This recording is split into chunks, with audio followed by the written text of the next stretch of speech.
यह वीडियो जरा गौर से सुनिएगा।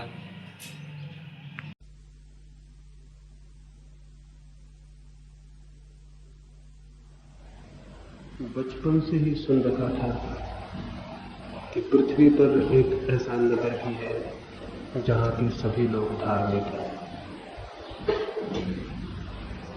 बहुत बार उस धर्म नगर की चर्चा, बहुत बार उस धर्म नगर की प्रशंसा उसके कानों में पड़ी। जब वो युवा हुआ और राजगद्दी का मालिक बना तो सबसे पहला काम उसने यही किया, कुछ मित्रों को लेकर वो उस धर्म नगर की खोज में निकल पड़ा। उसकी बड़ी आकांक्षा थी उस नगर को देख लेने की जहां के सभी लोग धार्मिक हो। बड़ा असंभव मालूम पड़ता था ये। बहुत दिन की खोज, बहुत दिन की यात्राओं के बाद अंततः वो एक नगर में पहुंचा जो बड़ा अनूठा था। नगर में प्रवेश करते ही उसे दिखाई पड़े ऐसे लोग जिन्हें देखकर वो चकित हो गया और उसे विश्वास न आया कि ऐसे लोग भी कहीं हो सकते। उस गांव में काम करता है, उसके ही परिणाम स्वरूप ये सारे लोग अपंग हो गए। देखो, द्वार पर ऊपर लिखा है, अगर तेरा बायां हाथ पाप करने को संलग्न हो तो उचित है कि तू अपना बायां हाथ काट देना बजाय इसके कि पाप करे। देखो, लिखा है द्वार पर, अगर तेरी एक आंख तुझे गलत मार्ग पर ले जाए तो अच्छा है कि उसे तू निकाल फेंकना बजाय इसके तू गलत रास्ते पर जाए। इन्हीं वचनों का पालन करके ये पूरा गांव अपंग हो गया है। छोटे छोटे बच्चे जो अभी द्वार पर लिखे इन अक्षरों को नहीं पढ़ सकते, उन्हें छोड़ दें तो इस नगर में एक भी व्यक्ति ऐसा नहीं है जो धर्म का पालन न करता हो और अपंग न हो गया। वो राजकुमार उस द्वार के भीतर प्रविष्ट नहीं हुआ क्योंकि वो छोटा बच्चा नहीं था और द्वार पर लिखे अक्षरों को पढ़ सकता था। उसने घोड़े वापस कर लिए और उसने अपने मित्रों से कहा, हम वापस लौट चलें अपने अधर्म के नगरों को, कम से कम आदमी वहां पूरा तो है। इस कहानी से इसलिए मैं अपनी बात शुरू करना चाहता हूं। सारी जमीन पर धर्मों के तथाकथित रूप ने आदमी को अपंग किया है। उसके जीवन को स्वस्थ और पूर्ण नहीं बनाया, बल्कि उसके जीवन को खंडित, उसके जीवन को अस्वस्थ, पंगु और कुंठित किया है। उसके परिणाम स्वरूप सारी दुनिया में जिनके भीतर भी थोड़ा विचार है, जिनके भीतर भी थोड़ा विवेक है, जो थोड़ा सोचते हैं और समझते हैं, उन सबके मन में धर्म के प्रति एक विद्रोह की तीव्र भावना पैदा हुई है। ये स्वाभाविक भी है कि ये भावना पैदा हो, क्योंकि धर्म ने, तथाकथित धर्म ने जो कुछ किया है उससे मनुष्य आनंद को तो उपलब्ध नहीं हुआ, वरन और उदास और चिंतित और दुखी हो गए। निश्चित ही मेरे देखे मनुष्य को पंगु और कुंठित करने वाले धर्म को मैं धर्म नहीं कहता हूं। मैं तो यही कहता हूं कि अभी तक धर्म का जन्म नहीं हो सका है। धर्म के नाम से जो कुछ प्रचलित है, धर्म के नाम से जो मंदिर और मस्जिद और ग्रंथ और शास्त्र और गुरु हैं, धर्म के नाम पर पृथ्वी पर जो इतनी दुकानें हैं, उन सब से धर्म का कोई भी संबंध नहीं। और यदि हम ठीक ठीक धर्म को जन्म न दे सके तो इसका एक ही परिणाम होगा कि आदमी अधार्मिक होने को मजबूर हो जाए। आदमी व्यवस्था में अधर्म की ओर गया है। धर्म ने आकर्षण नहीं दिया बल्कि विकर्षण पैदा किया है। धर्म ने बुलाया नहीं बल्कि दूर किया है। और अगर इसी तरह के धर्म का प्रचलन भविष्य में भी रहा तो हो सकता है मनुष्य के बचने की कोई संभावना भी न रह जाए। धर्मों ने ही धर्म को जन्म लेने से रोक दिया, और उनके रोकने का जो बुनियादी कारण है वो यही है कि अब तक हमने, मनुष्य जाति ने मनुष्य को उसकी परिपूर्णता में स्वीकार करने का साहस नहीं दिखलाया। मनुष्य के कुछ अंगों को खंडित करके ही हम मनुष्य को स्वीकार करने की बात सोचते रहे। समग्र मनुष्य को, टोटल मनुष्य को विचार में लेने की अब तक हमने हिम्मत नहीं दिखाई। मनुष्य को काट कर, छांट कर ढांचे में ढालने की हमने कोशिश की है। उसके परिणाम में मनुष्य तो पंगु हो गया, और जिनमें थोड़ा भी विचार है वे उन ढांचों से दूर रहने के लिए मजबूर हो गए। मैंने सुना है एक नगर के द्वार पर एक राक्षस का निवास था, और बड़ी अजीब उसकी आदत थी। वो जिन लोगों को भी द्वार पर पकड़ लेता, उनसे कहता कि मेरे पास एक बिस्तर है, अगर तुम ठीक ठीक उस बिस्तर पर सो सके तो मैं तुम्हें छोड़ दूंगा। अगर तुम बिस्तर से छोटे साबित हुए तो मैं तुम्हें खींच के बिस्तर के बराबर करने की कोशिश करूंगा।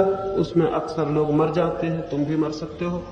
और अगर तुम बड़े साबित हुए तो तुम्हारे हाथ पैर काट कर मैं बिस्तर के बराबर करने की कोशिश करूंगा, उसमें भी लोग अक्सर मर जाते हैं। और मैं तुम्हें बता देता हूं कि अब तक एक भी मनुष्य उस बिस्तर से वापस नहीं लौट पाया, फिर मैं उसका भोजन कर लेता हूं। उस बिस्तर के बराबर आदमी खोजना मुश्किल था, या तो आदमी थोड़ा छोटा पड़ जाता या थोड़ा बड़ा, और उसकी हत्या सुनिश्चित हो जाती। धर्मों ने भी मनुष्य को बनाने के ढांचे तय कर रखे। आदमी या तो उनसे छोटा पड़ जाता है या बड़ा, और तब पंगु होने के अतिरिक्त, अंग भंग हो जाने के अतिरिक्त कोई मार्ग नहीं रह जाता। ऐसे पंगु करने वाले धर्मों ने जितना नुकसान किया है, उतना जिन्हें हम नास्तिक कहें, अधार्मिक कहें, उन लोगों ने भी नहीं किया। मनुष्य को सब तरह से जैसे जकड़ दिया गया है जंजीरों में। बात मुक्ति की और स्वतंत्रता की है, लेकिन स्वतंत्रता और मुक्ति की बात करने वाले लोग ही कारागृह को खड़ा करने वाले लोग भी हो तो बड़ी कठिनाई हो जाती। जीवन की धारा को सब तरफ से बांधकर एक सरोवर बनाने की कोशिश की जाती है, जबकि सरोवर बनते ही सरिता के प्राण सूखने लगते, उसकी मृत्यु होनी शुरू हो जाती। सरिता का जीवन है अबाध बहे जाने में, नए नए रास्तों पर, नवीन नवीन मार्गों पर, अज्ञात की दिशा में खोज करने में सरिता की जीवंतता है, उसकी लिविंगनेस है। और उसी अज्ञात के पथ पर कभी उसका मिलन उस सागर से भी होता है जिसके लिए उसके प्राण तड़पते, कभी उस प्रेमी से भी उसका मिलना हो जाता है। सरोवर है सब तरफ से बंद, दीवारें खड़ी करके रह जाता है, फिर उसके प्राण सूखते तो जरूर है, कचरा उसमें इकट्ठा भी होता है, गंदगी उसमें भरती है, कीचड़ पैदा होती है, पानी तो धीरे धीरे उड़ जाता है, धीरे धीरे कीचड़ का घर ही वहां शेष रह जाता है, और उस सरोवर को सागर से मिलने की सारी संभावनाएं समाप्त हो जाती हैं। जो लोग भी अपने आसपास कृत्रिम ढांचों की, आर्टिफिशियल पैटर्न की दीवारें खड़ी कर लेते हैं और सोचते हो कि वे धार्मिक हैं, वे भूल में। धर्म का ढांचों से संबंध नहीं, धर्म का तो सहज जीवन के प्रवाह से संबंध है। धर्म सरोवर बनाने को नहीं, एक गतिमान अबाध गति से बहती हुई स्वतंत्र सरिता बनाने को है। कभी कभी सागर से मिलन हो सकता है। प्रत्येक मनुष्य की जीवन धारा किसी अनंत सागर की खोज में निरंतर प्यासी है। उसे हम परमात्मा कहें, उसे हम कोई और नाम दें, उसे हम कुछ और शब्द दें, दूसरी बात है, लेकिन हर जीवन की धारा किसी प्रीतम के सागर को पाने को जैसे व्याकुल है और भागी जाना चाहती है।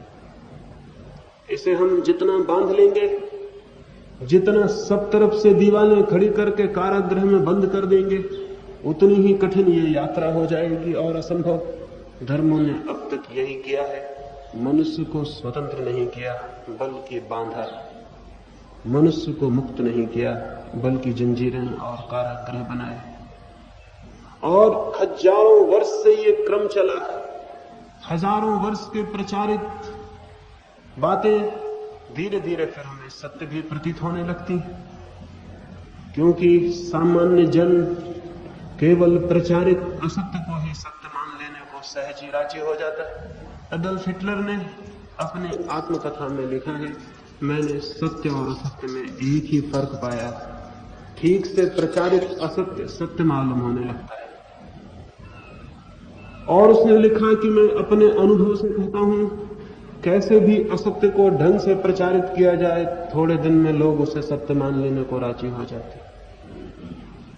तो हजारों वर्ष तक अगर कोई एक असत्य प्रचारित किया जाए तो वो हमें सत्य जैसा दिखाई पड़ने लगता है।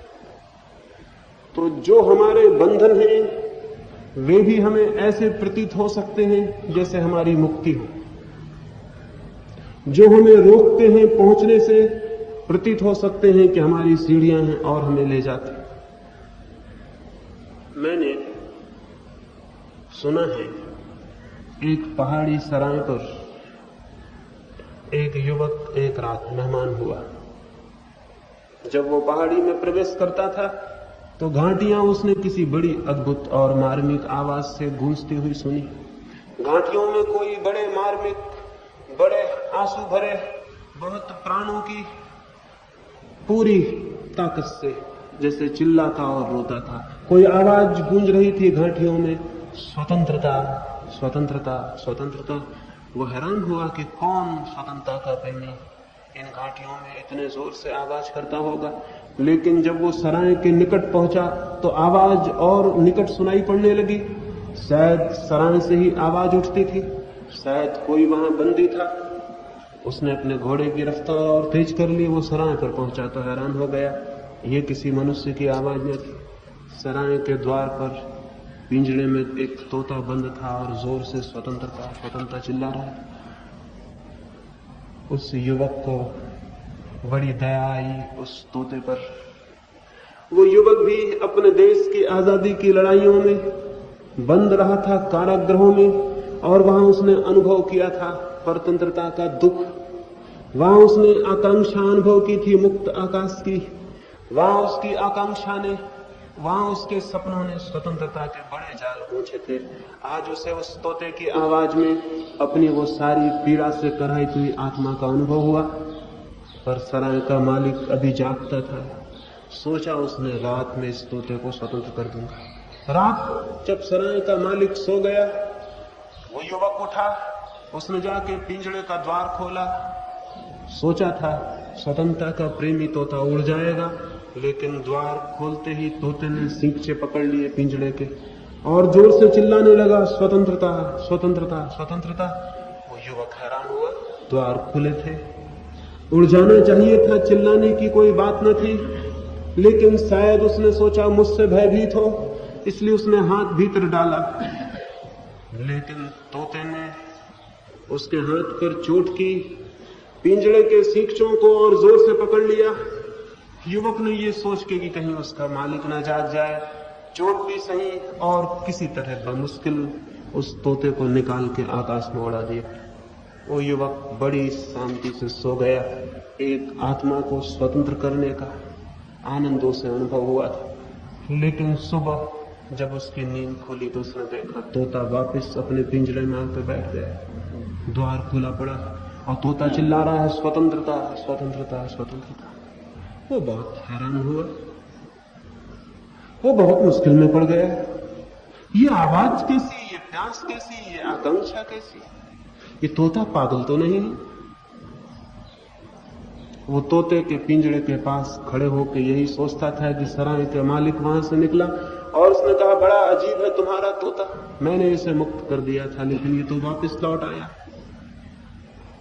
उस सराय के मालिक ने कहा, तुम पहले आदमी नहीं हो जिसने इसे मुक्त किया।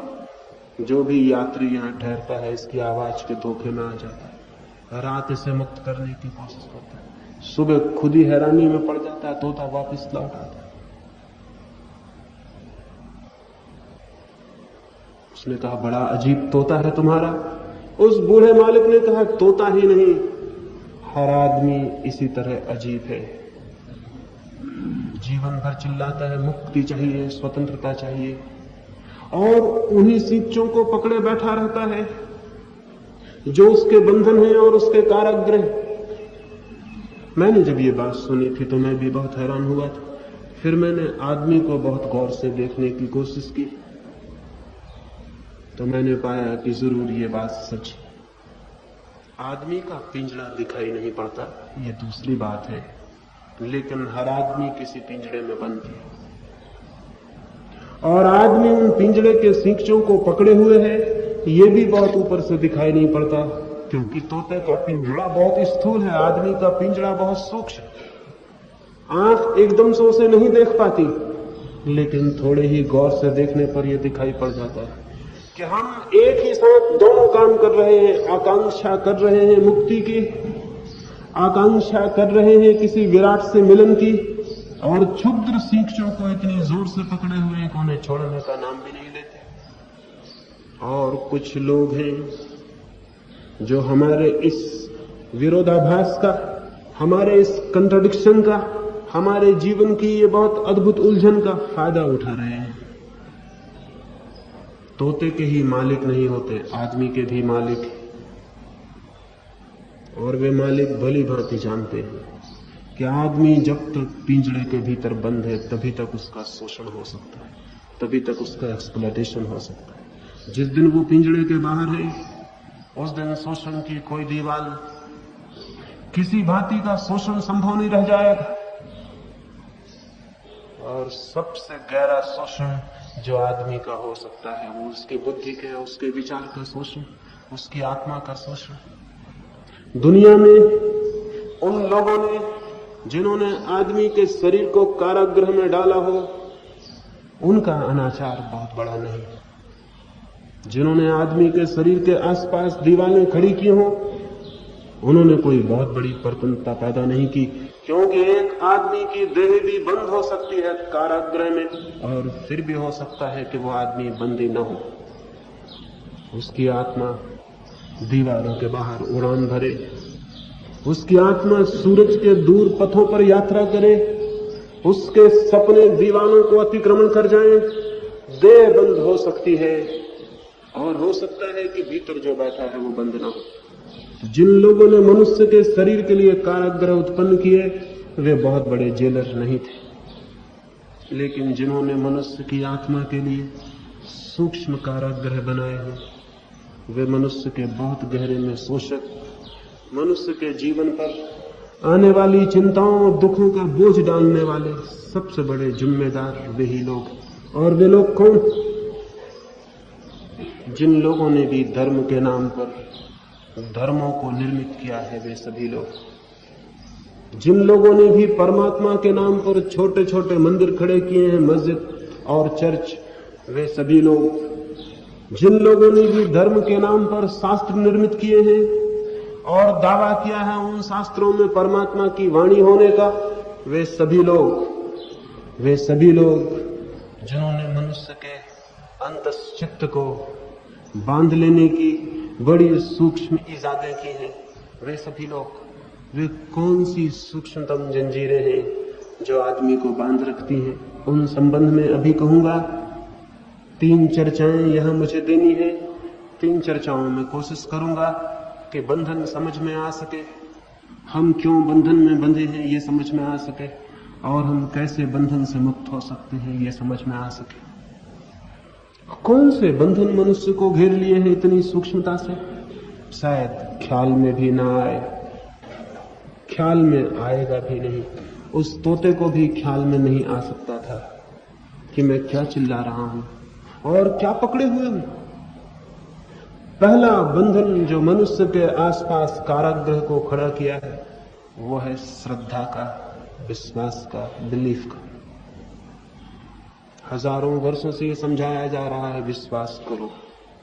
ये जहर हम बच्चे को उसके पैदा होने के साथ ही पिलाना शुरू कर देते हैं। दूध शायद बाद में पिलाते हैं, ये जहर पहले पिला देते हैं। विश्वास करो। और जो आदमी विश्वास करने को राजी हो जाता है, उसके भीतर विचार की क्षमता हमेशा के लिए पंगु हो जाती है। उसके भीतर विचार के हाथ पैर टूट जाते हैं, विचार की आंखें फूट जाती हैं, क्योंकि विचार और विश्वास में जन्मजात विरोध है। या तो विश्वास या विचार, दोनों एक साथ संभव नहीं है।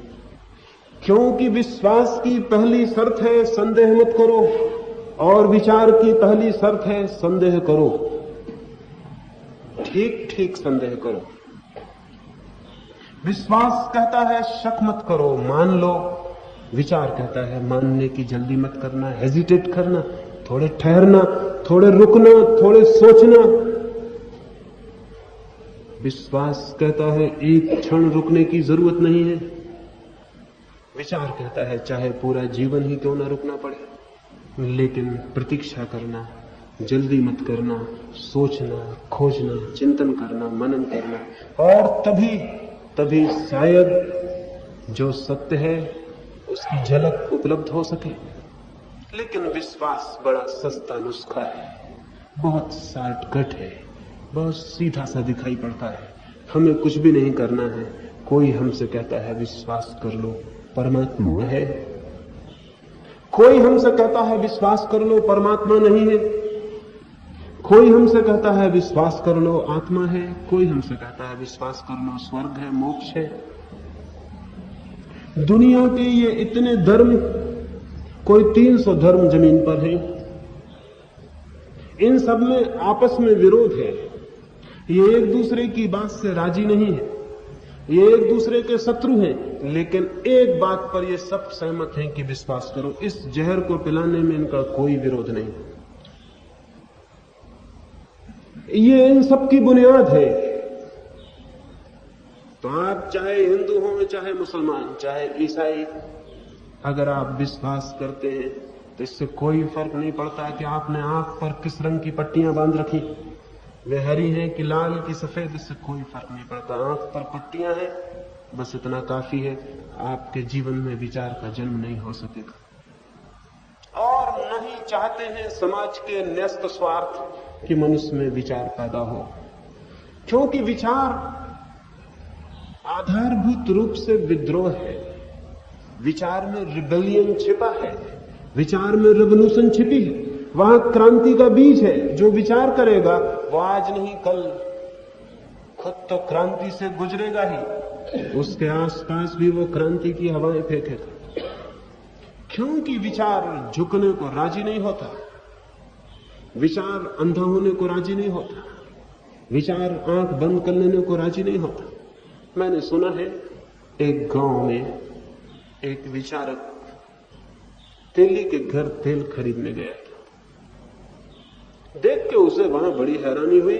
तेली तो तेल तौलने लगा, उसके ही पीछे कोल्हू का बैल कोल्हू को चलाया जाता था, बिना किसी चलाने वाले के। कोई चलाने वाला न था। उस विचारक ने उस तेली से पूछा, मेरे मित्र, बड़ा अद्भुत है ये बैल, बड़ा धार्मिक, बड़ा विश्वासी मालूम होता है, कोई चलाने वाला नहीं और चल रहा है। उस तेली ने कहा, थोड़ी गौर से देखो। देखते नहीं, आंखें मैंने उसकी बांध रखी, आंखें बंधी हैं, उसे दिखाई नहीं पड़ता कि कोई चला रहा है या नहीं चला रहा। चलता जाता है, इस ख्याल में है कि कोई चला रहा है। उस विचारक ने कहा, लेकिन वो रुक के जांच भी तो कर सकता है कि कोई चलाता है या नहीं। उस तेली ने कहा, फिर भी तुम ठीक से नहीं देखते, मैंने उसके गले में घंटी बांध रखी है। जब तक चलता है घंटी बजती रहती है, जब रुक जाता है घंटी बंद हो जाती है। मैं फौरन उसे जाके फिर से हाँक देता हूं, ताकि उसे ये भ्रम बना रहता है कि कोई पीछे मौजूद है।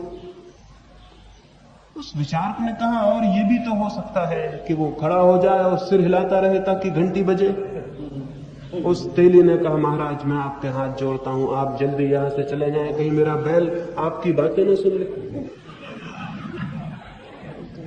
आपकी बातें खतरनाक हो सकती है, बैल विद्रोही हो सकता है, आप कृपा कर यहां से जाएं और आगे से कोई और दुकान से तेल खरीद लिया करे। यहां आने की जरूरत नहीं, मेरी दुकान भली भांति चलती है, मुफ्त मुसीबत खड़ी हो सकती है।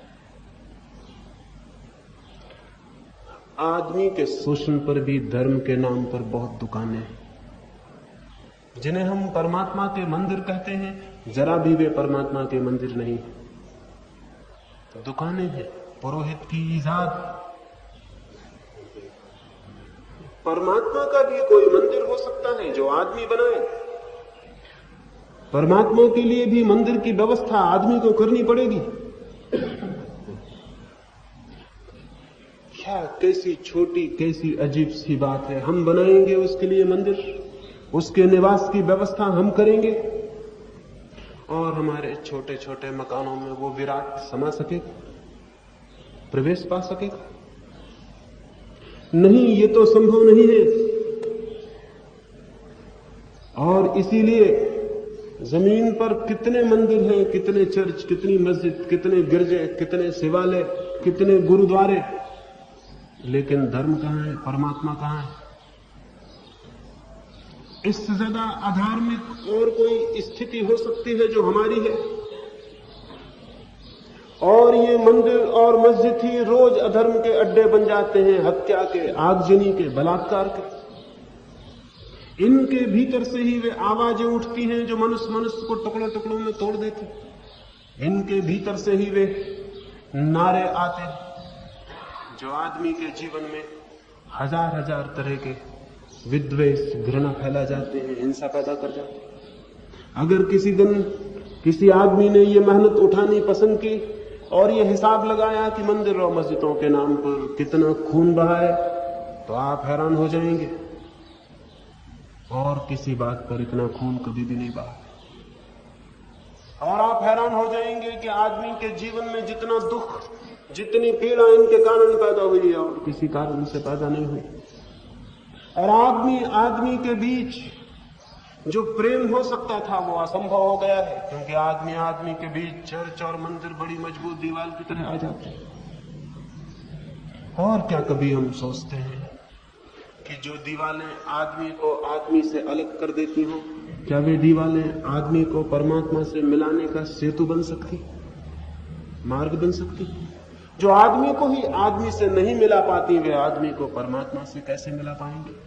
नहीं, ये मंदिर और मस्जिद कोई भी परमात्मा के मंदिर नहीं है। परमात्मा का मंदिर तो सब जगह मौजूद है, क्योंकि जहां परमात्मा मौजूद है वहां उसका मंदिर भी मौजूद है। आकाश के तारों में और जमीन के घास पात में और वृक्षों में और मनुष्य की और पशुओं की आंखों में और सब तरफ और सब जगह कौन मौजूद है? किसका मंदिर मौजूद है? इतने बड़ा मंदिर को, इतने विराट मंदिर को भी जो नहीं देख पाते, वे छोटे छोटे मंदिर में उसे देख पाएंगे? खुद उसके ही बनाए हुए भवन में जो उसे नहीं खोज पाते, वे क्या आदमी के द्वारा बनाए गए ईंट चूने के मकानों में उसे खोज पाएंगे? जिनकी आंखें इतने बड़े को भी नहीं देख पाती, जो इतना ऑब्वियस है, जो इतना प्रकट है और चारों तरफ मौजूद है, चेतना के सागर को भी जिनका जीवन स्पर्श नहीं कर पाता, वह आदमी के बनाए हुए ईंटों की दीवारों में, कारागृहों में बंद मूर्तियों में उसे खोज पाएगा? ना समझी है, निपट ना समझी है। जो इतने विराट मंदिर में नहीं देख पाता, वो उसे और कहीं भी देखने में समर्थ नहीं हो सकता है। लेकिन ये हमने खड़े किए और हमने दावा किया कि परमात्मा के मंदिर हैं, और हमने लोगों से कहा विश्वास करो, और हमने दावा किया कि आदमियों की लिखी हुई किताबें परमात्मा के वचन हैं, और हमने लोगों से कहा विश्वास करो, और हमने जो भी ठीक समझा वो कहा और लोगों से कहा विश्वास करो। असंदिग्ध, संदेह मत करना, संदेह भटका देता है, संदेह ब्रह्म में ले जाएगा, संदेह का परिणाम नरक होगा। हमने भयभीत किया मनुष्य को, डर दिखलाया, दंड का प्रलोभन दिखलाया, स्वर्ग का कि मान लोगे तो स्वर्ग है, न मानोगे तो नरक है। और ऐसे हमने मनुष्य के लोभ और भय को उत्प्रेरित किया और हजार हजार वर्षों से एक शिक्षा दी विश्वास कर लेने की, और विश्वास में फिर हम बड़े होते गए। और परिणाम यह है, कितने लोग हैं जिन्हें जीवन में परमात्मा की किरण का बोध हो पाता। 5,000 या 10,000 साल की विश्वास की शिक्षा कितने लोगों को ईश्वर के निकट ले गई? कहां हैं वे लोग? ये तो खोजे से भी दिखाई नहीं पड़ते। तो क्या 10,000 साल का ये परीक्षण काफी लंबा परीक्षण नहीं हो गया? क्या ये काफी मौका नहीं था कि विश्वास के द्वारा जीवन बदल जाता? और अगर 10,000 वर्षों में ये नहीं हुआ तो ये कब होगा? मैं आपसे निवेदन करूंगा, विश्वास असफल हो गया, पूरी तरह असफल हो गया। बहुत समय हम दे चुके उसके लिए, उससे कुछ भी नहीं हुआ सिवाय इसके कि आदमी और अंधा हुआ हो, आदमी और नीचे गिरा हो, आदमी ने और आत्म बल खो दिया हो। आदमी के जीवन में कोई आनंद की लहर न तो पैदा हुई, न कोई अमृत का दर्शन हुआ, न किसी परमात्मा की सन्निधि मिली। मैं निवेदन करना चाहता हूं, विश्वास पिंजड़े का शिक्षा है, क्योंकि जब भी हम बिना जाने किसी बात को मान लेते हैं तो हम अपने को अंधा करने के लिए तैयार होते हैं। जब भी हम बिना अनुभव किए किसी बात को स्वीकार कर लेते हैं तब हम अपने भीतर जो विवेक की ऊर्जा थी उसकी हत्या कर देते हैं। और ये सवाल नहीं है कि हम क्या मानने को राजी हो जाएं। अगर हिंदुस्तान में आप पैदा हुए हैं तो आप मान लेंगे ईश्वर है, और अगर रूस में पैदा हुए हैं तो वहां का कम्युनिस्ट धर्म लोगों को समझाता है ईश्वर नहीं, वहां का बच्चा इसको मान लेता है। वो भी कहते हैं विश्वास करो, हम कहते हैं गीता पर, वो कहते हैं दास कैपिटल पर। लेकिन विश्वास के मामले में उनका भी कोई झगड़ा नहीं है। ये कम्युनिज्म सबसे नया धर्म है, और ये चाहे रूस में विश्वास दिलाया जाए कि ईश्वर नहीं है, चाहे भारत में कि ईश्वर है, लेकिन दोनों ही बातों को जो लोग स्वीकार कर लेते हैं वे लोग अपने जीवन में कभी सत्य की खोज नहीं कर सकेंगे। सत्य की खोज के लिए पहली जरूरत है कि जो मैं नहीं जानता हूं, जो मेरा अनुभव नहीं है, जो मेरी प्रतीति नहीं है, उसे मैं स्पष्ट रूप से कह सकूं कि मैं नहीं जानता हूं। मैं कह सकूं कि मुझे पता नहीं, मैं अपने अज्ञान को स्वीकार कर सकूं। सत्य के खोजी की पहली शर्त, पहला लक्षण है अपने अज्ञान का स्वीकार। लेकिन विश्वासी अज्ञान को स्वीकार नहीं करता। वो ये मानने को राजी नहीं होता कि मैं नहीं जानता हूं। उसे तो दूसरे लोग जो सिखाते हैं वो मान लेता है कि ये मेरा जानना है। अगर मैं आपसे पूछूं आप ईश्वर को जानते, तो आपके भीतर से कोई कहेगा हां ईश्वर है, नहीं तो दुनिया किसने बनाई? ये बातें सिखाई हुई है, ये दलीलें सुनी हुई है, और इनको हम पकड़ के बैठ गए हो तो हम रुक गए वहीं, हमारी खोज बंद हो गई, हमने आगे जाने का फिर कोशिश नहीं की। विश्वास कभी भी आगे नहीं ले जाता, संदेह आगे ले जाता है, क्योंकि संदेह से पैदा होती है जिज्ञासा, इंक्वायरी, और इंक्वायरी गति देती है प्राणों को नए नए द्वार खोलने की, नए नए मार्ग छान लेने की, दूर दूर कोनों कोनों तक खोजबीन कर लेने की कि कहीं कुछ हो मैं उसे जान लूं। जो जानना चाहता है धर्म को, परमात्मा को, प्रभु को या सत्य को, उसे अपने अज्ञान को स्वीकार कर लेने के लिए तैयार होना चाहिए। लेकिन हम तो झूठे ज्ञान को मान लेने को तैयार हैं, और फिर उस ज्ञान में, उस विश्वास में हम इस भ्रम में पैदा हो जाता है हमारे भीतर के हम जानते हैं, और जिसको हम जानते हैं उससे हमारा संबंध समाप्त हो जाता है, क्योंकि उसके प्रति फिर हमारी कोई जिज्ञासा नहीं, कोई खोज नहीं, उसके प्रति हमारे भीतर कोई ऊहापोह नहीं, कोई चिंतन नहीं। फिर हमारा बंद हो गया मनवा, और हमारे भीतर जो विचार की बड़ी ऊर्जा थी वो कुंठित पड़ी रह जाएगी। स्मरण रखें, विचार तो प्रत्येक का जन्मजात हिस्सा है। विश्वास सिखाए जाते हैं, विश्वास लेके कोई पैदा नहीं होता, बिलीव्स लेके कोई पैदा नहीं होता। सब विश्वास सिखाए जाते हैं, लेकिन विचार लेके हर एक पैदा होता है। विचार परमात्मा से मिलता है, विश्वास धर्म पुरोहित से। विचार मिलते हैं समाज के अगुओं से, समाज के न्यस्त स्वार्थ शोषकों से, समाज के ढांचे को कायम रखने वाले लोगों से। और विचार प्रत्येक की आत्मा की अपनी शक्ति। जो विचार से चलेगा वो तो पहुंच सकता है, जो विश्वास पर रुक जाता है उसका पहुंचना असंभव है। पहला शिक्षा है हमारे बंधन का, वो है श्रद्धा। नहीं, श्रद्धा नहीं चाहिए, चाहिए सम्यक संदेह, राइट डाउट, चाहिए स्वस्थ संदेह। इन मुल्कों में हम देखें जहां श्रद्धा का प्रभाव रहा वहां विज्ञान का जन्म नहीं हो सका, आगे भी नहीं हो सकेगा, क्योंकि जहां श्रद्धा बलवती है वहां खोज ही नहीं पैदा होती। जिन मुल्कों में विज्ञान का जन्म हुआ वो तभी हो सका जब श्रद्धा के सिंहासन पर संदेह विराजमान हो गए। आज भी जो कौमें विज्ञान की दृष्टि से पिछड़ी हैं वे वही कौमें हैं जिनका विश्वास पर आग्रह। और न केवल विज्ञान के लिए ये बात सच है, धर्म के लिए भी उतनी ही सच है, क्योंकि धर्म तो परम विज्ञान है, वो तो सुप्रीम साइंस है।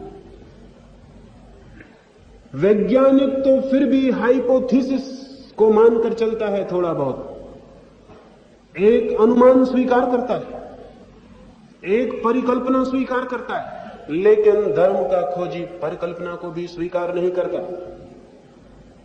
कुछ भी स्वीकार नहीं करता। निपट सहज जिज्ञासा को लेकर गतिमान होता है। प्रश्न तो उसके पास होते हैं, उत्तर उसके पास नहीं होते। पूछता है जीवन से, खोजता है बाहर और भीतर, और बिना कुछ स्वीकार किए खोजता चला जाता। जब स्वीकार नहीं करता है तो उसकी खोज की मेधा तीव्रतर होती चली जाती, इंटेंस से इंटेंस होती चली जाती, और एक दिन उसकी ये प्यास और खोज इतनी गहनतम, इतनी चरम तीव्रता को उपलब्ध हो जाती है कि उसी चरम तीव्रता के उत्ताप में एक द्वार खुल जाता है और वो जानने में समर्थ होता है। जिज्ञासा चाहिए, विश्वास नहीं। और विश्वास हमारा पहला बंधन है जो हम चारों तरफ से बांधे हुए। ठीक उसके साथ ही बंधा हुआ दूसरा बंधन है जिसने हमारा कारागृह बनाया, और वो है अनुगमन, फॉलोइंग, किसी दूसरे के पीछे चलना। किसी को मान लेना विश्वास है, किसी के पीछे चलना अंधानुकरण। और इधर हजारों वर्षों से हमें ये सिखाया जाता रहा है, दूसरों के पीछे चलो, दूसरे जैसे बनो, राम जैसे बनो, कृष्ण जैसे बनो, बुद्ध जैसे बनो। और अगर बात पुराने नाम फीके पड़ गए हैं तो हमेशा नए नाम मिल जाते हैं, गांधी जैसे बनो, विवेकानंद जैसे बनो। लेकिन आज तक किसी ने भी हमसे नहीं कहा कि हम अपने जैसे बने, किसी दूसरे जैसा कोई क्यों बने। और क्या ये संभव है कि कोई किसी दूसरे जैसा बन सके? क्या ये आज तक कभी संभव हुआ है कि दूसरा राम पैदा हो, कि दूसरा बुद्ध, कि दूसरा क्राइस्ट? क्या 3-4 हजार वर्ष की नासमझी भी हमें दिखाई नहीं पड़ती? क्राइस्ट को हुए 2000 साल होते, 2000 साल में कितने पागलों ने ये कोशिश नहीं की कि वो क्राइस्ट जैसे बन जाए। लेकिन क्या कोई दूसरा क्राइस्ट बन सका? नहीं बन सका। क्या इससे कुछ बात स्पष्ट नहीं होती है?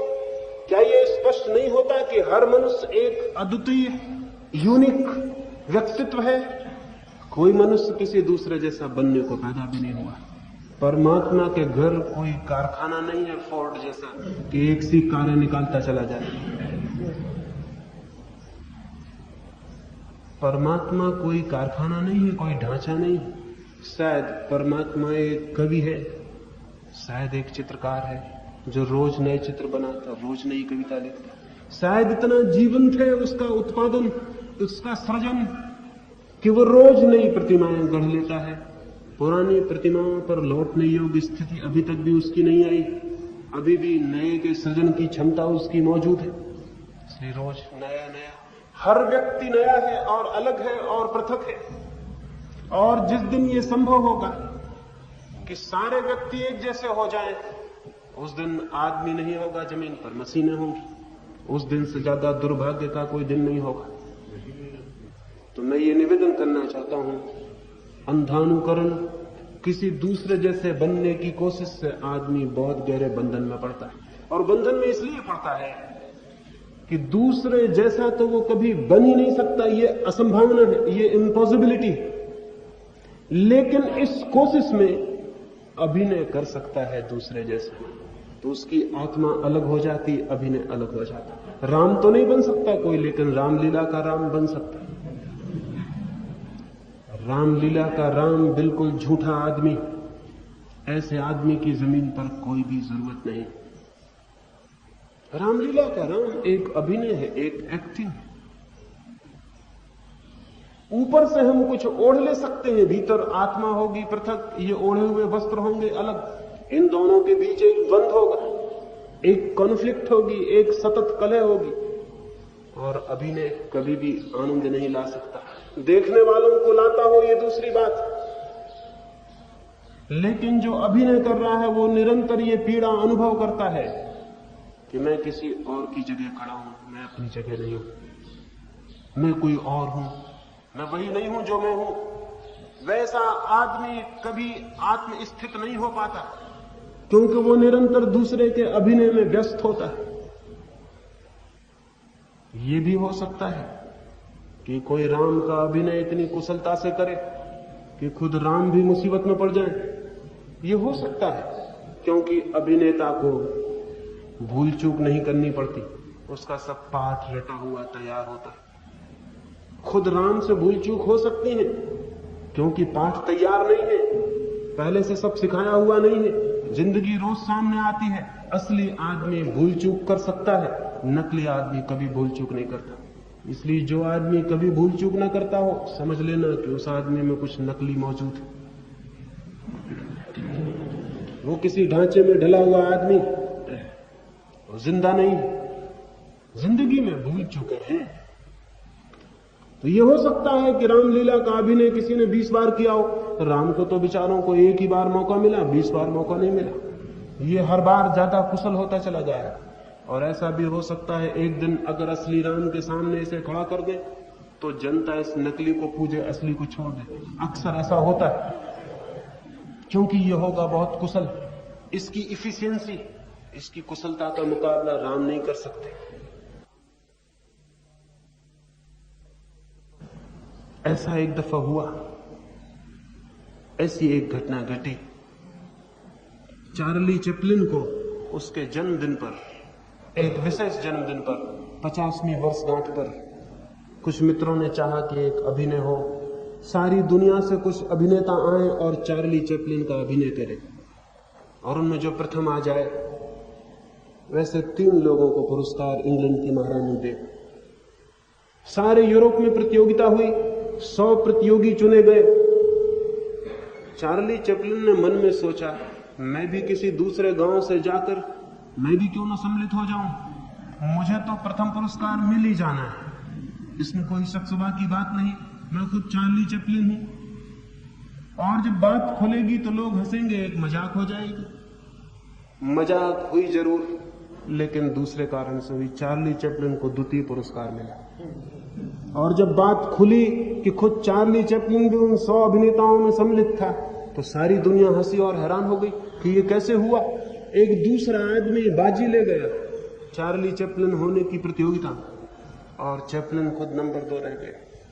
तो हो सकता है राम हार जाएं, महावीर के साधुओं से महावीर हार जाएं, बुद्ध के भिक्षुओं से बुद्ध हार जाएं, क्राइस्ट के पादरियों से क्राइस्ट हार जाएं, इसमें कोई हैरानी नहीं। लेकिन ये जानना चाहिए कि चाहे कोई कितना ही कुशल अभिनय करे, उसके जीवन में सुवास नहीं हो सकती।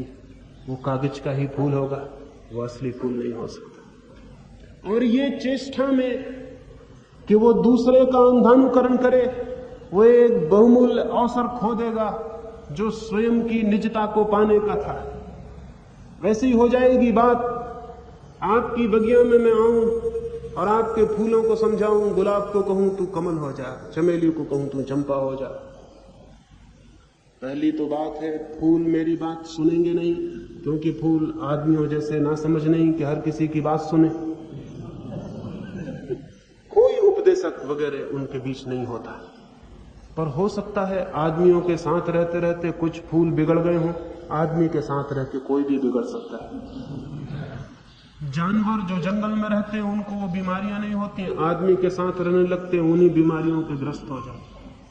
फिर आदमी की नकल में वेटरनरी डॉक्टर को भी हमें तैयार करना पड़ता है। हो सकता है आपके साथ रहते रहते बगिया के फूलों की आदत बिगड़ गई हो, वो सुनने को राजी हो जाए और उपदेश उनके काम कर जाए। सीधे साधे फूल है, हो सकता है मान ले, और गुलाब कमल होने की कोशिश करने लगे, चंपा चमेली होने की। फिर क्या होगा? उस बगिया में फिर फूल पैदा नहीं होंगे। एक बात तय है, और कुछ भी हो उस बगिया में फिर फूल पैदा नहीं होंगे, क्योंकि गुलाब के भीतर कमल होने का कोई व्यक्तित्व नहीं। लाख कोशिश करे कमल नहीं हो सकता, लेकिन कमल होने की कोशिश में सारी ताकत व्यय हो जाएगी और गुलाब भी नहीं हो सकेगा, गुलाब का फूल भी उसमें पैदा नहीं होगा।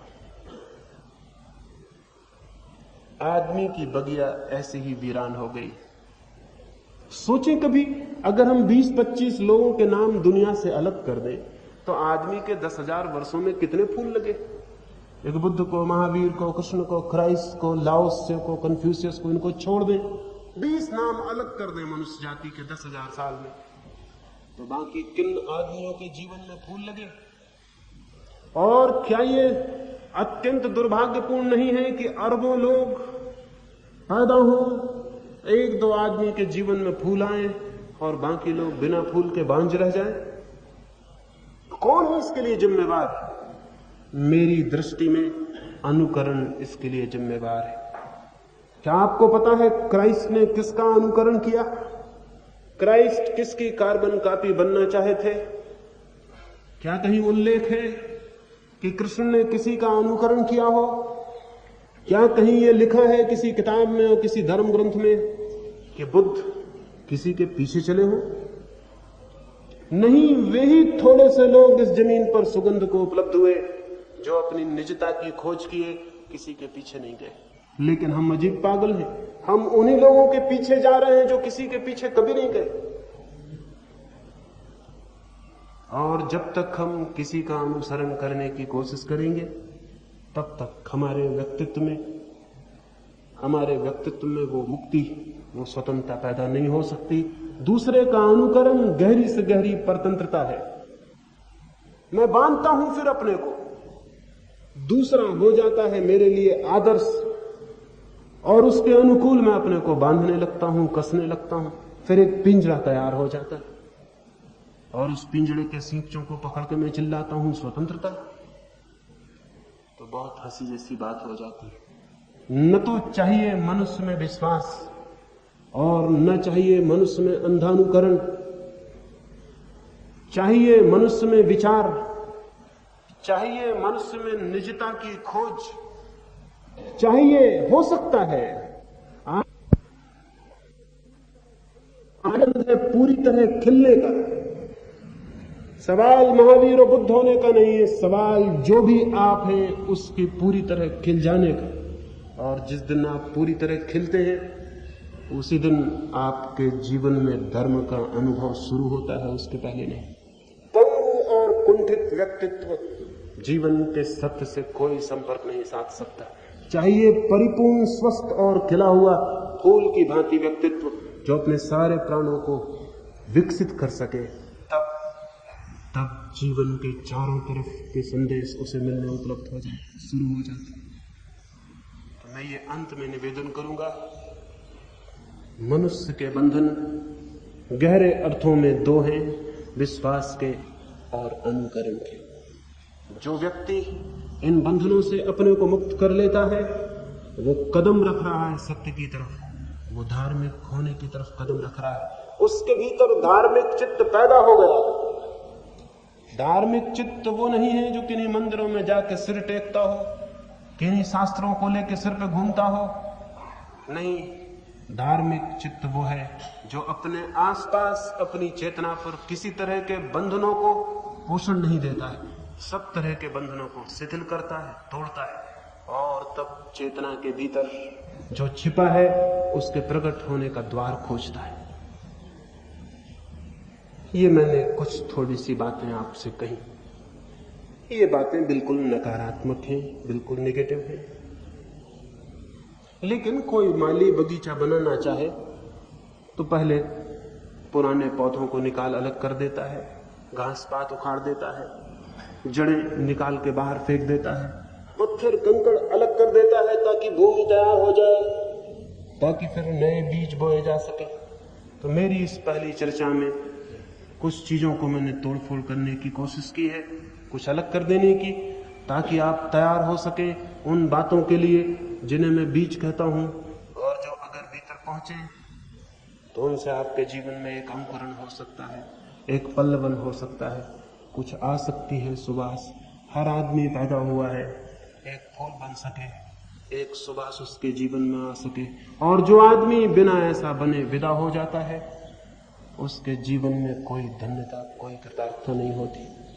धन है वे थोड़े से लोग ही जो जीवन के इस अवसर को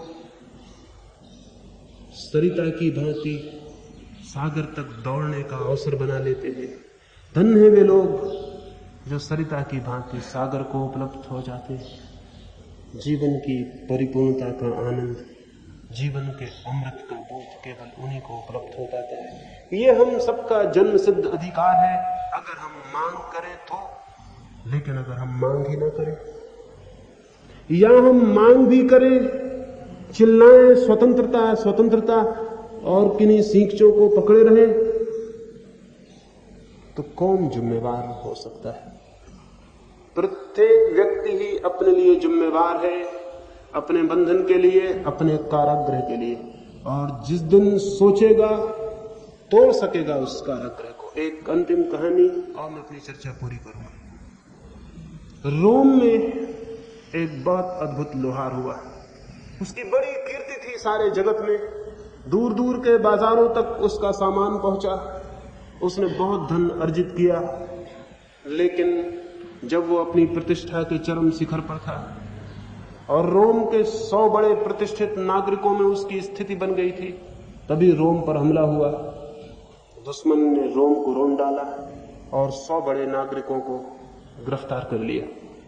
उनके हाथ पैरों में बहुत मजबूत बजनी जंजीरें पहना दी गई और उन्हें फेंकवा दिया गया जंगलों में ताकि जंगली जानवर उन्हें खा जाएं। वे जंजीरें बहुत मजबूत, बहुत बजनी थी। उनको रहते एक कदम चलना भी मुश्किल था, असंभव था। वे 99 लोग तो रो रहे थे छार छार, उनके हृदय आंसुओं से भरे थे। उनके सामने मृत्यु के सिवाय कुछ भी न था। लेकिन वो लोहार बहुत कुशल कारीगर था। वो हंस रहा था, वो निश्चिंत था, उसे ख्याल था, कोई फिक्र नहीं, कैसी ही जंजीरों में खोल लूंगा। अपने बच्चों को, अपनी पत्नी को विदा देते वक्त उसने कहा, घबराओ मत, सूरज डूबने के पहले मैं घर वापस आ जाऊंगा। पत्नी ने भी सोचा बात ठीक ही है, वो इतना कुशल कारीगर था। फिर उन सब लोगों को जंगलों में फेंकवा दिया गया। वो लोहार भी एक जंगली खड्ड में डाल दिया गया। गिरते ही उसने पहला काम किया, अपनी जंजीरें उठा कर देखी कि कहीं कोई कमजोर कड़ी हो, लेकिन जंजीरों को देखते ही वो छाती पीट पीट कर रोने लगा। उसकी हमेशा से आदत थी, जो भी बनाता था कहीं हस्ताक्षर कर देता था। जंजीरों पर उसके हस्ताक्षर थे, वो उसकी ही बनाई हुई जंजीरें थी।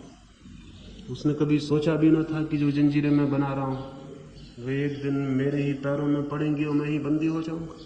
अब वो रोने लगा इसलिए कि अगर ये जंजीरें किसी और की बनाई हुई होती तो तोड़ भी सकता था। वो भली भांति जानता था कमजोर चीजें बनाने की उसकी आदत नहीं, यही तो उसकी प्रतिष्ठा थी। जंजीरें उसकी बनाई हुई थी, उन्हें तोड़ना मुश्किल था, वो कमजोर थी ही नहीं।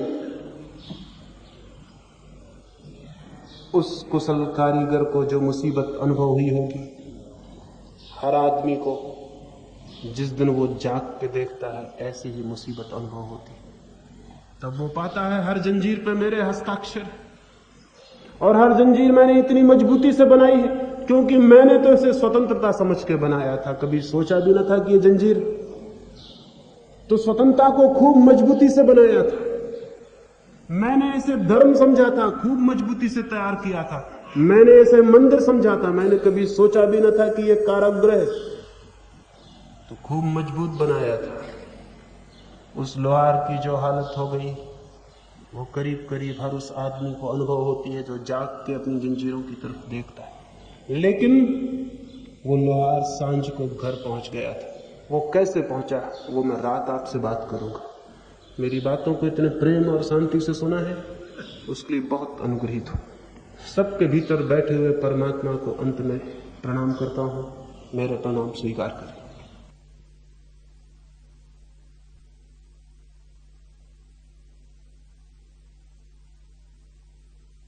अगर यह वीडियो आपको अच्छी लग रही हो तो वीडियो को लाइक और चैनल को सब्सक्राइब करें।